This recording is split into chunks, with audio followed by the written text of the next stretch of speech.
Hello and welcome to topic number 4 on strategy implementation.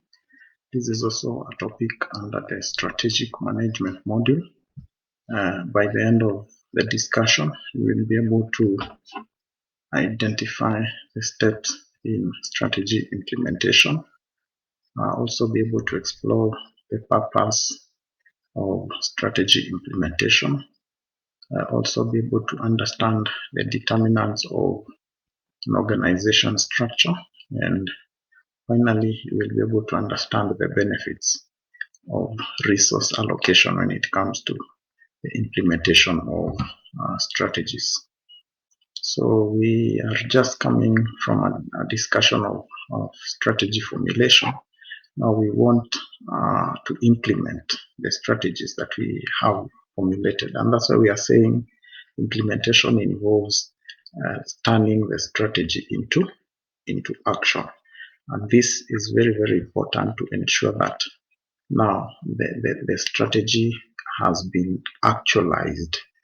And we are going ahead and saying the success of any firm will be determined by how well she implements her strategy. We are referring to a firm as her or she because they are productive. So we look at various steps in strategy implementation. The first one is ensure organization has potential to implement the strategy. So that one is very, very important. Do we have the potential? Are we able to implement the strategy? And then also we ensure that enough resources for implementation. We need resources. We need finances. We need human resources to be able to ensure implementation takes place. So we need to ascertain that these resources are available, and also is ensure proper implementation of policies. So policies are guidelines. We will have guidelines on implementation. So we ensure that they are properly in place. The other one is ensure the best policies are adopted to ensure implementation. That's very, very important, and also reward successful implementation. So if we have had implementation, if it has been successful, then we can reward those players that have enabled us to successfully implement it, and also ensure strategic leadership. The other one is we are now going to discuss the purpose of strategy implementation. Why do we need to implement strategy? The first one is to be able to unite the entire firm into achieving the strategy. So we want to bring everybody on board to assist us to be able to implement and achieve our strategy, and also ensure firm's activities are executed as per the laid down strategies. So we ensure as a firm all the activities are executed in the right and proper manner. And the other one is we are also ensuring strategy implementation by securing commitment of all organization stakeholders. So we need everybody to come on board. We need everybody to hold our hand as we undertake the implementation of our strategies. And finally is to be able to create a strategy of supportive fits. So we need to create a supportive environment around implementation. For implementation to be able to work, we need a proper organization structure and design. And we are saying the organization structure is going to show the systematic arrangement of organization of human resources in an organization. So in organization we have different organization structures. We have the tall organization structures where we have many management levels. We have the flat organization structures. So the choice of the organization structure is going to now help us be able to implement our strategy, and it shows organizational formal relationships. So that's very, very important. And also then the reason why we need to have an organization structure, why do we need to have it? The first one is the organization structure is able to bind all the members together or put all the members together. It is able to provide a clear guideline on organizational hierarchy or who is supposed to report to who in the organization. The other one is it is able to explain what kind of an organization and the people that are working on it. If it's a tall organization structure, like I've mentioned, it means that we have very many management levels, and it is upon us now to know how to maneuver through that kind of an organization structure. When we are developing or coming up with an organization structure, we are guided by a number of elements. And the first one is the size of the organization. So how big or small? Because if it's a small organization, for example, the organization structure will not be so wide because we have very few employees within that particular organization. But if it's a big organization, we can adopt structures that can be having quite a number of managers who are going to supervise and oversee uh, the large size. And also the nature of business, what kind of business are we dealing with? The other one is the objectives and business strategy to achieve. So that one is very, very important. And also the organization's environment, what kind of environment, internal environment, external environment, we have discussed that. Now, for us to also ensure proper implementation, then we need proper resource allocation. And when you're talking about allocation of resources, then we are saying it is the process of assigning and managing assets in a way that supports an organization goals and strategies. So implementation cannot happen without resources, and therefore resources are key aspects that we need to have. And of course, when we are implementing now, when we are doing resource allocation, we focus on priorities. What are our priorities during implementation of our strategies? Then we also ask ourselves, how do we ensure proper allocation of resources?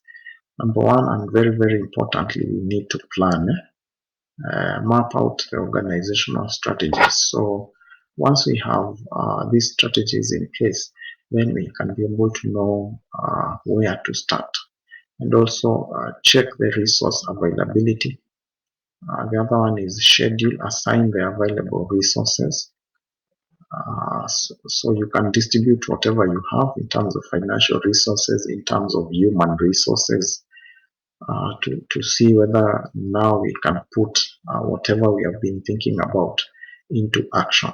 So we need an even distribution of resources, the personnel, depending on what we are executing. And then also it is very, very important on number 4 to be able to track, monitor the resources allocated, and also evaluate the success of the resources. How have we been able to use the resources? Now, for implementation to be able to work, and we have talked about us allocating the resources. So how do we benefit from such kind of a move? The first one is that it is going to help facilitate communication among farms, staff, or employees. That's very, very important. And the other one is that it is going to help the farm uh, achieve strategies on time, or whatever has been laid out to be achieved. Once we allocate resources, then it invites the farm to be able to also meet any set deadlines, and also improves the morale of the team. When we are allocating financial resources, of course, we could include salaries, bonuses, wages, and the team is motivated to be able to improve on that, and also ensure cost reduction by ensuring proper resource allocation. Uh, Now, when it comes to the allocation of resources for strategy implementation, we will be faced by a myriad of challenges. And some of these challenges include the scarcity of resources. We may, for example, want this number of or this amount of finances and may not be available. That means we may put some of our strategies on hold. Remember, we have prioritized them, so we may put some on hold so that we can be able to achieve others. And then also, sometimes other challenges would come in handy when we do resource overallocation. For example, we can assign very many people to a particular division or department than they need, and that becomes a trouble. And that's why you see companies reaching a point where they even retrench, because now they have to look at what is at their disposal and know what they can be able to do. The other one is the poorly laid out strategies that may lead to loss of resources. So maybe we failed when we were setting up our strategies. And finally is the outdated use of technology. And this technology now makes it difficult for us to be able to track resource allocation and usage. Now, in terms of change management, it is also very, very important when you are doing implementation, because it is a requirement for us as an organization to be flexible. And so we are saying this particular approach will focus into dealing with transformation that takes place in organizations, for example, change in organizational goals. So change management is something we cannot be able to avoid, because every day things are changing, new technology is happening. So we need to be flexible in a way that we can be able to allow these changes also to happen within our organization. Now, what triggers change or forces of change are the triggers of change within an organization. Now, we look at different aspects. The external forces, it could be, for example, competition in the market. Maybe your competitors have just launched new products that will push you to do more. The other one is government laws and regulations, changes in taxation policies, government regulations. The other one is changes in technology. The other one is economic changes. That one is very, very critical to ensure that the organization moves or changes. So changes in the economy would be levels of inflation increasing, or that might be able to affect our pricing. So as we implement our strategies, we may need to change our pricing midway because of economic changes. And then we also have internal forces that includes the organizational structure of factors.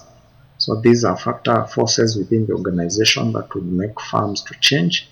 Organizational workforce, So the workforce of the employees, they may be transitioning to other jobs. Some may be retiring, and they were part of the strategy implementation or strategy formulation step.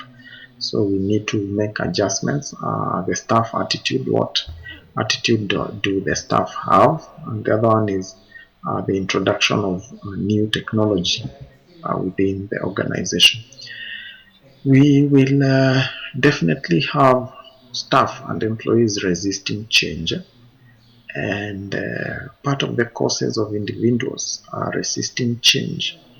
Number one would be the feeling of job insecure due to changes.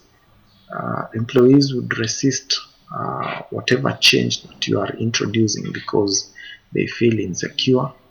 The other one is economic challenges, e.g., they may suffer reduced pay. That is economic challenges. The other one is the fear of unknown. So they do not know what exactly is going to happen.